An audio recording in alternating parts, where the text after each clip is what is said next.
Hello, নমস্কার। কেমন আছো তোমরা সবাই? আমি মল্লিকা। তো তোমরা কেউ যদি কখনো এইরকম বিয়ের ভিডিও দেখে থাকো আগে, তো আমাকে কিন্তু কমেন্ট করে জানিও যে ছেলে আর মেয়ে দুজনের বিয়ে একই বাড়িতে হচ্ছে। তো এখন তো আমার ছেলে হয়ে গেছে, আমি ভয়েস দিচ্ছি আর আমার ছেলে আমার পাশে।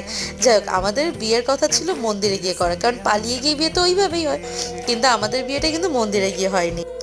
কারণ আমার নন্দ জামাই বলেছিল পুতুল খেলার মতো বিয়ে আমরা তোমাদের দেবো না, তোমার মা বাবা যখন জানতে পারবে তুমি আমাদের ছেলেকে বিয়ে করেছো, যাতে তারা খুশি হয় যে তোমার সমস্ত কিছু নিয়ম মেনে বিয়ে হয়েছে। তো আমার আইবুড়ো ভাত থেকে শুরু করে সমস্ত কিছু হয়েছিল, কিন্তু একই বাড়িতে, সেটা হচ্ছে আমার শ্বশুর বাড়িতে, এই যেখানে আমার শাশুড়ি আমার গায়ে হলুদ করে দিচ্ছে, আর আমার পাশে আমার ননদের ছেলে, আর আমার বরের পাশে আমার ননদ। খুব মিষ্টি দেখতে আমার ননদটা, তাই না? তো যাই হোক, আমার ভিডিও কন্টিনিউ দেখতে থাকো, চ্যানেলটাকে সাবস্ক্রাইব করো, আর আর ভালো না লাগলে ডিসলাইক করে দিও, নো প্রবলেম।